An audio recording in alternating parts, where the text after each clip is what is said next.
Olá, pessoal. Sejam todos bem-vindos a mais um episódio no nosso canal, que retrata justamente o segundo momento do contexto histórico-filosófico da meliponicultura, né, da criação do ser abelha indígena sem ferrão. Quem está acompanhando o nosso trabalho, observa que já tem um primeiro lá, que mostra a importância que as civilizações tiveram no desenvolvimento desse animal tão incrível. E hoje nós vamos dar continuidade ao episódio mostrando a grande importância que a civilização maia teve para promover a meliponicultura. O que nós podemos, no século XXI, trazer de coisas de reflexão em cima do que essa civilização, há milhares de anos, trouxe à tona. Então, nós vamos fazer essa pequena apresentação. Espero que vocês gostem. É um trabalho que a Mangangá agora está iniciando com a propositura de trazer um pouco mais de educação na atividade da meliponicultura. Então, aqueles que gostam da atividade e que querem iniciar, sugiro justamente conhecer o trabalho nas redes sociais, além do YouTube, nós temos também o Instagram, e estamos sempre à disposição para poder contribuir para o desenvolvimento dessa atividade tão importante para o meio ambiente, tão importante para a geração de renda e também importante para a manutenção da biodiversidade. Então, o tema de nossa palestra hoje é a contribuição da civilização maia para a meliponicultura. Relatos de uma nação que aprendeu com o ser abelha a ser um ser humano. Então, esse é o nosso tema. Eu espero que a gente possa não esgotar, mas que a gente possa plantar essa semente no que tange a importância que as abelhas têm numa esfera um pouco mais holística, não só na esfera econômica, e também numa esfera egoísta de ter que ficar colecionando espécimes que não são de áreas geograficamente compatíveis onde você mora, tá? E aí, primeiro contato com os seres abelhas sem ferrão, nós atribuímos o que o autor abaixo, né, que é o Quezada, traz sobre os povos mesoamericanos. E como povos mesoamericanos, nós temos aí os povos maias. Claro, tem também aí os incas e outros, mas os maias foram os povos que, ao longo de milhares de anos, começou a entender o ser abelha de uma maneira muito significativa e que envolveu uma série de tramas importantes que serve até hoje para o trabalho da meliponicultura. E aí esses povos que vêm da civilização olmeca, né, uma civilização muito... Os ancestrais dos maias eram os olmecas, eles habitavam justamente o Golfo do México, essa região aí que está no mapa aí, e durante esse processo eles souberam, né, trabalhar o caráter divino, eles atribuíam também a abelha como algo divino. É muito importante isso, porque a gente observa como é lindo o processo de polinização e, a partir dali, a geração de alimentos. São sem abelha, sem alimento, tem um contexto muito importante e de divino nisso. Quando o ser abelha, que é um animal astral, toca as flores de uma planta que é o rudimento astral que os vegetais têm. E essa astralidade traz alimento para toda uma vida, né? Para os animais, para o ser humano de uma maneira em geral. Então, dentro do caráter divino, há um incensário, né? Mostrando o deus Robin, que seria o protetor das abelhas. E aí ele usa no peito justamente esse colar, que é uma colmeia. Nós entendemos que é um robono ou um cortiço. E é uma coisa muito comum até hoje na cultura mexicana, os povos tradicionais também trabalharem os robones, que a gente vai mencionar um pouco mais adiante. Mas é muito importante a gente ter essa conexão divina e entender que existiam deuses que estavam relacionados com abelhas e era intimamente relacionado com a fertilidade. Uma outra coisa que a gente traz nesse contexto é justamente essa propositura de um calendário maia em que eles começam a notar as eras, dividem em 4 eras. A primeira era, ou o primeiro sol, para o calendário maia, seguindo a propositura do Pedro Cato, seria aproximadamente 18 mil anos seria uma era de touro aqui na Terra. E dentro dessa era, os olmecas, que são os ancestrais maias, pescavam, consumiam os produtos das abelhas e usavam a própolis, o geoprópolis, a Shunacaba, que a gente vai conhecer um pouco mais lá na frente, que é a Melipona Beck, como anzóis para capturar os peixes. Então era um momento em que se começou a conhecer o legado que o ser abelha poderia trazer para um enriquecimento dessa cultura. E aí esse esboço aí mostra apenas como era interessante essa quantidade de símbolos que os maias, uma cultura mesoamericana, trouxe para o ser humano atual tentar decifrar. E aí a gente tem uma segunda era, né? Segunda era, provavelmente, numa era de 16 mil anos, né? Os olmecas aprendem a pescar e também a arte da caça. E durante a arte da caça, além de apetrechos de caça ser trabalhado com produtos da colônia, a gente tem nesse período que possivelmente representa uma era chamada a Era de Gêmeos, uma proposta em que eles começaram a ver a colônia como alimento. Então, eles, em determinada época do ano, na floresta, eles conseguiam talhar as colônias, e aí por isso que veio o nome Colmeia Escondida, né? Tendo essa proposta de Capas e de Souza, em que eles conseguiam remover parte da provisão e se alimentar e depois devolvia, porque sabia que na primavera seguinte ou no verão seguinte eles poderiam passar ali durante os processos de caça e justamente ter a oportunidade de se alimentar novamente.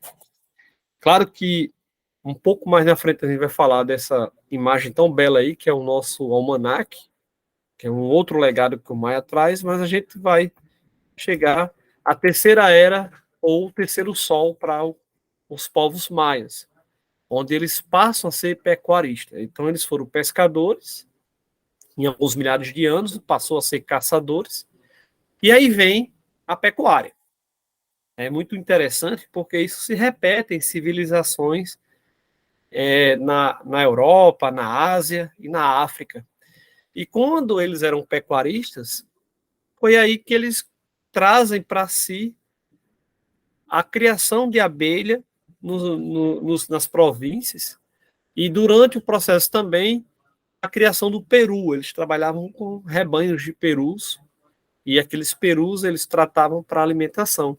E a abelha começa a ter o vínculo mais próximo da civilização maia e passa a fazer parte de sua cultura e de seus ritos religiosos e sagrados. Então, nasce justamente 14 mil anos atrás a pecuária por meio da criação de abelhas e de perus, e a partir daí é que nós observamos o grande legado que essa civilização traz para o contexto da meliponicultura que temos até hoje no Brasil, na América Central e em outras regiões do mundo.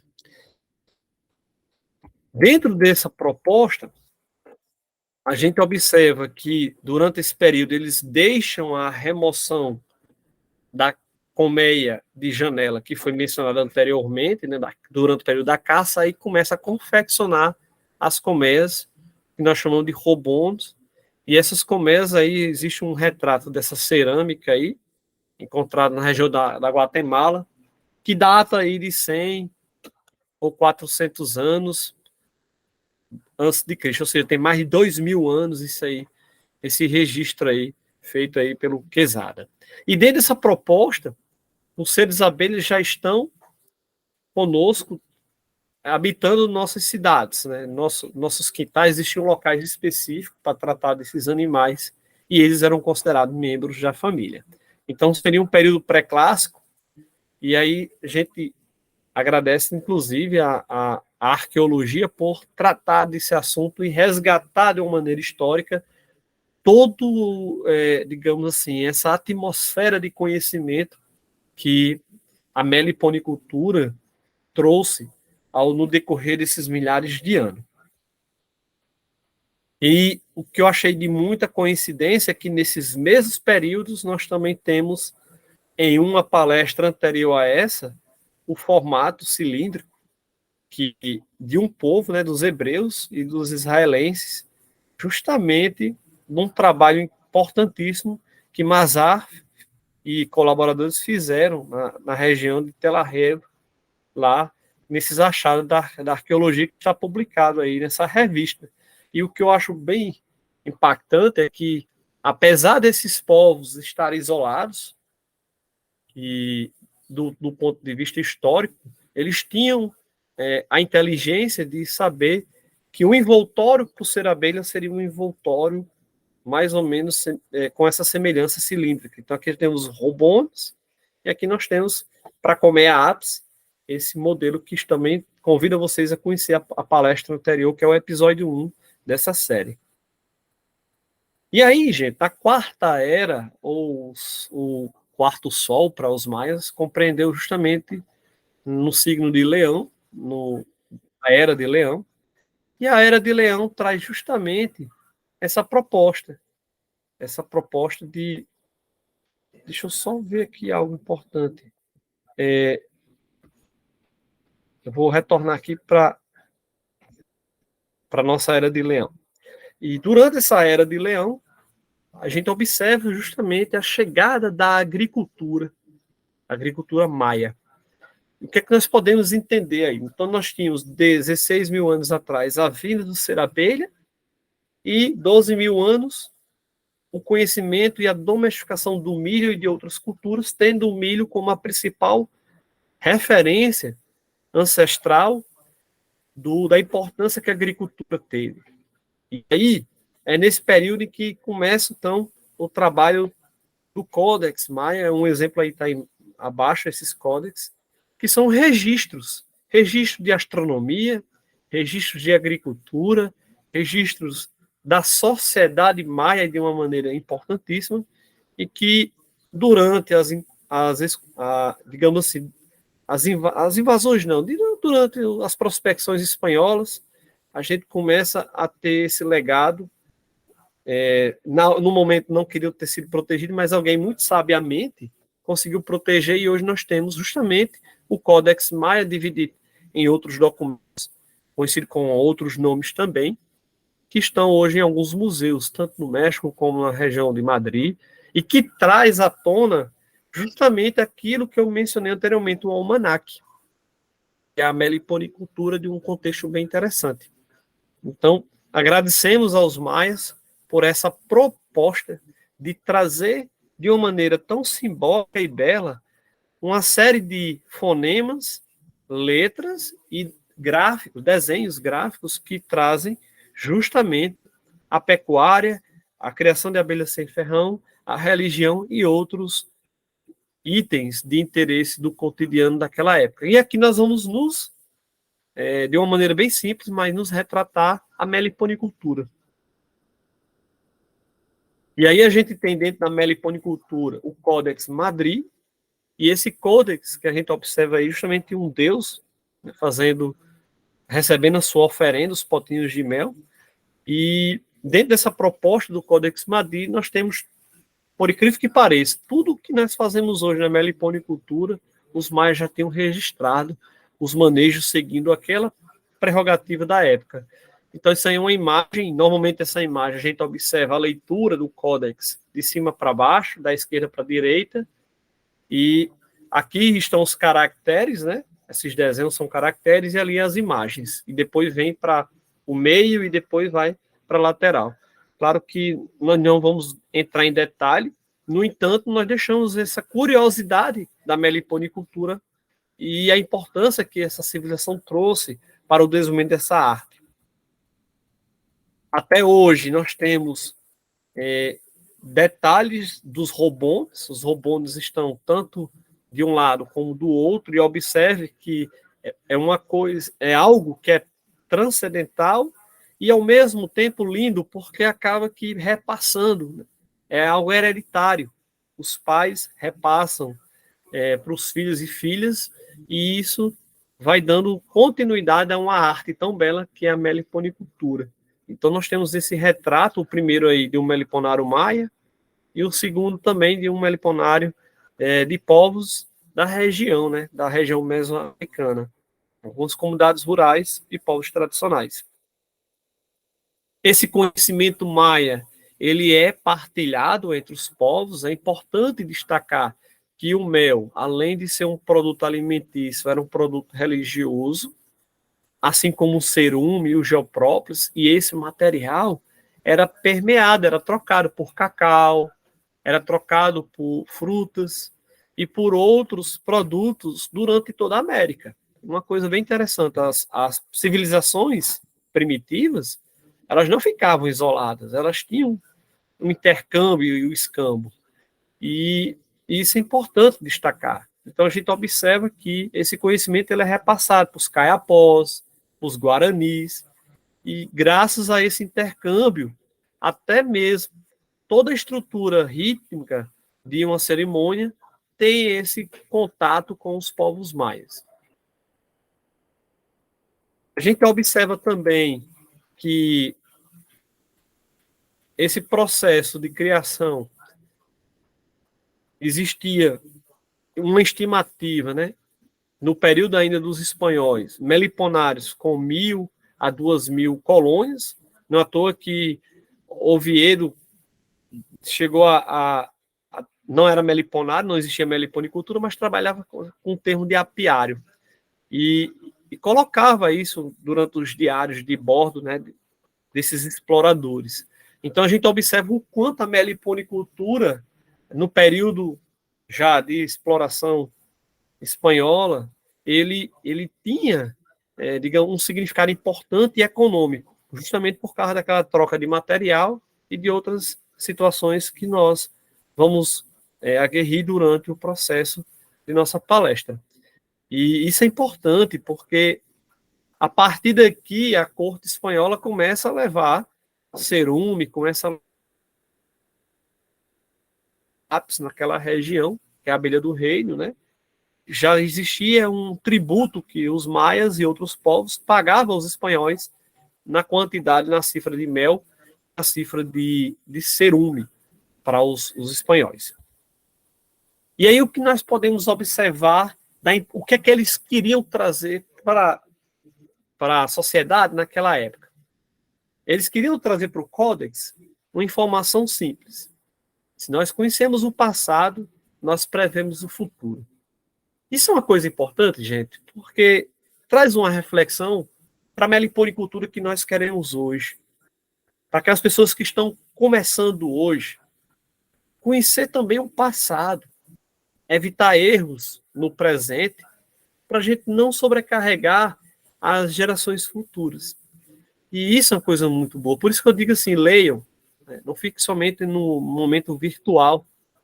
Leiam, procurem desbruçar sobre o tema e coloque esse tema numa reflexão. É nobre? É belo? É justo? Se for nobre, belo e justo, eu conduzo aquilo para a minha vida. Mas se não for nobre, nem for belo, nem for justo, como dizia Platão, é melhor nem continuar. E também, dentro do Codex Maia, existiam descrições sobre manejo, multiplicações, manejos relacionados à coleta de mel, à montagem do meliponário, à época de coleta. Então, tudo que nós sabemos hoje sobre manejo, os maias também já sabiam naquela época, para aquela melípona, Beck ou Xonacabo, para a gente. Os íntimos, né? O nome vulgar seria justamente o Xonacabo. E aí, com um contexto religioso, eles tratavam a Melipona Beck como abelha jaguar, ou balancado, porque existia um animal, que é a rainha, que habitava o interior daquela atmosfera escura, que era semelhante ao jaguar que habitava a floresta, que é aquela atmosfera escura. Então, por isso que eles deram o nome da Melipona Beck como abelha jaguar, por causa desse contexto de aprendizado por meio de analogias. As abelhas moram em jaguar ou a onça, ela mora na floresta e habita ambientes com penumbra. Então, uma coisa bem interessante, nesse códex nós podemos observar o retrato, né, da abelha rainha para eles, com essa perspectiva tão bonita aí dentro de um Robone e as características dela. Lembrando que cada item desse aqui, ó, aqui seria uma leitura, aqui seria outra leitura e aqui seria outra leitura. Para quem está iniciando esse processo de conhecimento histórico, é muito legal.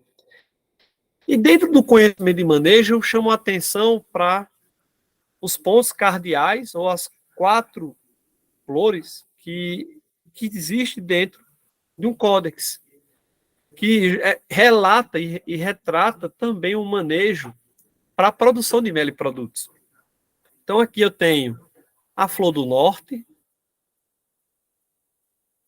a flor do oeste, a flor do leste e a flor do sul. Então, como é interessante essa proposta. Aqui é uma imagem já detalhada, e ele coloca que, quando colocamos os robones na produção norte, nós estamos querendo produzir justamente geoprópolis, ou batumes. Quando colocamos as colônias na posição oeste, nós queremos melhorar a qualidade dos discos de cria. Então, por isso que ela está no oeste. Quando colocamos ela na posição leste, nós queremos aumentar a produção de mel. E quando colocamos no sul, a coleta de pólen. Então, às vezes pode não parecer algo assimilado do ponto de vista científico, mas normalmente quem está iniciando um apiário ou um meliponário coloca as colônias no leste. E aí uns dizem, não, é para produção de mel, é para acordar mais cedo, mas lembre-se que dentro do códex existe algo detalhado que você pode, a partir de hoje, fazer essa ligação entre um conhecimento ancestral com o que nós utilizamos hoje. E o interessante é que eu venho trabalhando esse conhecimento ancestral no manejo das minhas colônias de seres abelhas, tendo essa perspectiva. Quando eu quero formar colônias, dando, assim que possível, ponho as colônias no oeste. Quando eu quero que as colônias aumentem a produção de mel, vai para o leste. E aí eu vou trabalhando os meliponários de uma maneira bem parecida com o manejo que os maias trouxeram para a gente, dentro dessa perspectiva. Há algo muito bonito também na mitologia, que é a comparação do ser abelha, de seu ninho e de suas provisões, com o mundo que nós habitamos. Por exemplo, a área de provisão de alimentos seria a Terra. Nós estamos num planeta, vivemos nesse planeta, habitamos com outros seres, e aqui trabalhamos justamente no planeta Terra. Quando observamos os discos de cria, cada disco de cria desse para a civilização maia, no Códex, seria uma camada celestial, com o máximo até de 13 camadas celestiais. Eu até brinco, se a gente observar bem e adentrar nesse tema, parece até os nossos 12 signos, né? E o universo sendo retratado aqui nas constelações de Libra, de Leão, de Áries e de outros. Claro, isso é uma opinião minha no que tange a parte celestial, que seria os discos de cria. E existia também um submundo que aqui a gente retrata como sendo a parte escura, né? Os maias achavam o submundo a área onde as abelhas depositavam seu lixo. Nós sabemos que os meliponíneos, de uma maneira geral, coletam esse resto de morte, resto de pólen, fezes, junta tudo num cantinho só. Para os maias, aquilo seria o submundo. Então, as colônias traziam esse significado do universo de uma maneira em geral, como sendo a Terra a provisão, o universo, os discos de cria em até 13 camadas, e o submundo seria a área de deposição de lixos. Olha como é rico essa cultura, gente.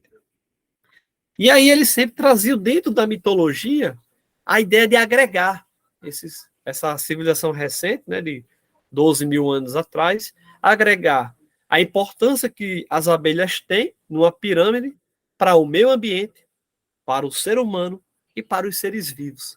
Por isso que toda atividade dentro de um meliponário ou ao longo do ano era dotado de cerimônias, devido à sacralidade desse animal.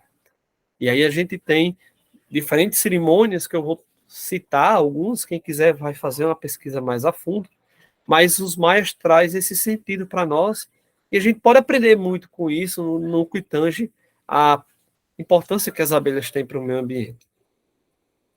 Dentro das divindades, os maias tinham o Yumbil como sendo o deus da humanidade e o deus das abelhas, que tinha dado de presente as abelhas à humanidade. Então, seria uma entidade religiosa superior que deu de presente durante aqueles 16, 14 mil anos que eu citei, deu de presente a proposta de criar a rente, né, que são as abelhas Shunakaba.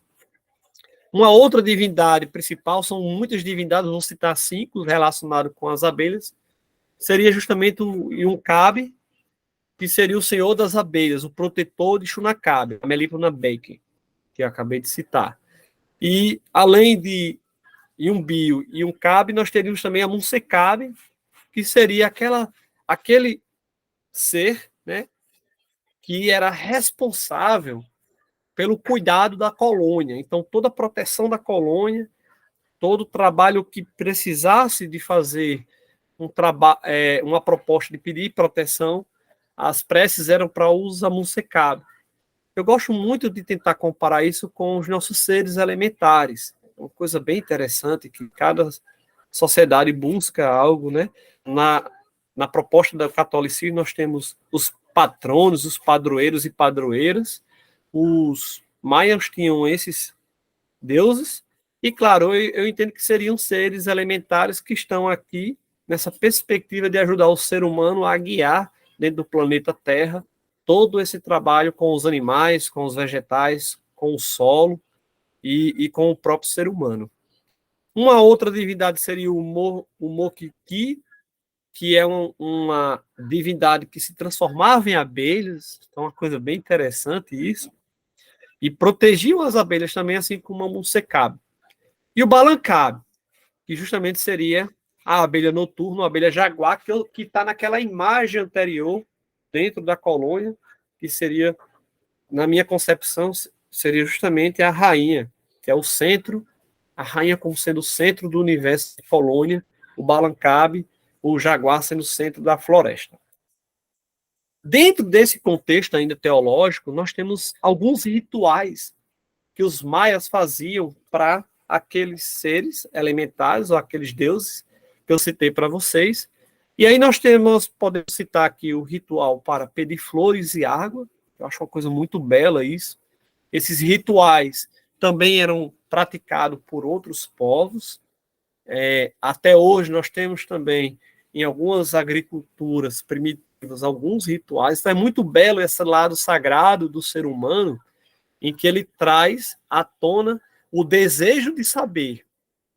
Apesar de alguns comentários de achar que isso é algo voltado para povos pagãos, eu entendo que é o seguinte, seria uma forma de minha pessoa me conectar e saber que dentro de toda essa natureza existe algo superior que me deu a oportunidade de estar aqui e através disso aqui eu ditar como seria o meu trabalho na Terra. Então eles tinham esse reconhecimento e por meio de ritual fazia agradecimentos por esse reconhecimento. Então o ritual das flores seria um momento de pedir que a primavera viesse de uma maneira exuberante para que trouxesse mel e outros alimentos, tanto para eles como para as cerimônias. Durante o processo cerimonial, o mel era ofertado. Isso é muito parecido também com o processo cerimonialista do Egito, onde o mel era ofertado ao faraó e ao deus Sol. Então, olha que interessante, são civilizações diferentes, mas que se conectam com o ser abelha, algo tão importante na vida do ecossistema.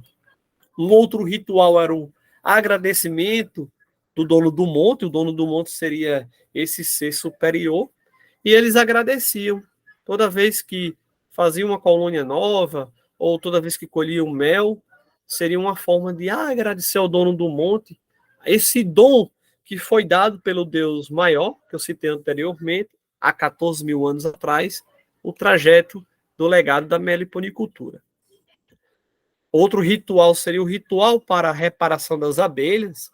Esse ritual é importante porque seria pedir proteção aos meliponários que estavam sendo montados. E, claro, os rituais eram envoltos de mel ou de bebida próxima de mel fermentado.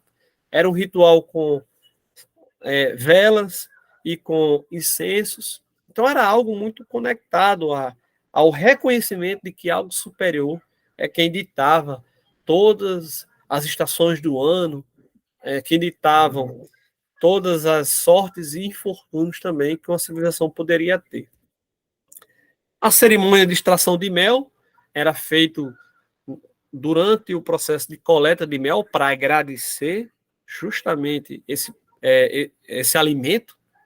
E nós temos também, não tão importante, mas uma das mais importantes, de uma maneira, no contexto, de uma maneira geral, porque todas têm uma importância legal, mas essa sendo a Janil Kaab, sendo como a mais importante de todas, porque ocasionava a cada 4 anos. Semelhante ao trabalho da Olimpíadas, que nós temos algo também a cada 4 anos, seria uma cerimônia de agradecimento pelas primaveras. E aí, esse cerimonial que ocorria a cada 4 anos, o Janil Kaab, era justamente para pedir essa renovação da parceria entre o ser abelha e o ser humano na sua caminhada. E isso parece, a gente acaba incorporando muitas coisas importantes de cada civilização e, claro, moldando as nossas, digamos assim, as nossas fantasias e sonhos. E o que é que nós podemos observar de legado? O que é que os maias, o que é que nós podemos aprender com esse legado, né? O primeiro deles é que essa civilização deixou um verdadeiro almanaque, que são os códex, sobre o manejo do ser abelha. E isso, para mim, é um indício de que nós precisamos estudar, assim como os maias estudam e estudaram o processo de criação do ser abelha. Claro que a gente usa diversas metodologias, mas ainda o livro e os artigos científicos, na minha concepção, são um dos mais importantes estudos que cada ser humano deveria fazer antes de iniciar a sua criação. Ter um pouco mais de parcimônia no que tange a conteúdos midiáticos. Isso é uma coisa que a gente pode trazer para essa atmosfera. Ele também traz, dentro dessa proposta de criação da Shinakab, ou da Melipna Baker, ele também traz à tona a sacralidade nos mitos e a importância que os cerimoniais têm para a criação do ser abelha. E aí cada um deve levar isso consigo, assim como a gente tem cerimônias de casamento, cerimônias de aniversário, cerimônias de luto. Temos também que repensar as nossas cerimônias para manejo das colônias, para coleta de meliprodutos, inclusive para coleta de mel. Então deve ser algo pensado e reforçado. Nós também podemos aprender com os maias as questões ecológicas e a importância de se criar abelhas nativas de sua área de ocorrência. Porque eles poderiam colecionar abelhas, eles poderiam colecionar várias espécies, uma vez que eles tinham essa ideia de trocar mercadoria entre os povos. E a gente não tem relatos de que eles pegavam colônias da América da floresta tropical amazônica, no Alto Amazonas, e subia para a península de Yucatán. Nós não temos esse relato, não está registrado. Por quê? Eles trabalhavam com Melipna Baker, com algumas outras escapatrigonas nativas da sua região. E dentro da Melipna Baker, um modelo de trabalho que pudesse gerar mantimento, material de escambo, que também é uma forma econômica, e, ao mesmo tempo, uma ligação entre o que é divino e o que é antropológico. Assim como a gente que mora no Rio Grande do Norte, né, que mora na Paraíba, principalmente em áreas de semiárido, poderia valorizar a nossa jandaíra, e quem desse um pouco mais para Pernambuco e para a Bahia, a sua mandaçaia. Então a gente tem condições de aprender esse legado com os maias também.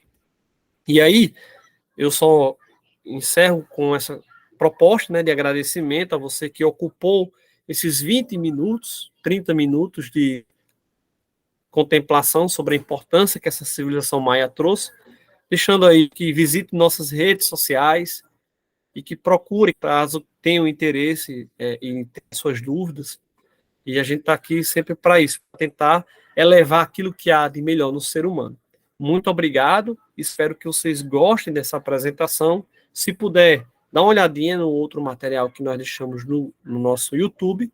E, claro, compartilhe se você gostou e que traga, que esse momento possa trazer para você justamente um pouco de reflexão sobre o que é a meliponicultura e o que nós estamos tratando hoje, a meliponicultura. Então, fica aí o nosso agradecimento.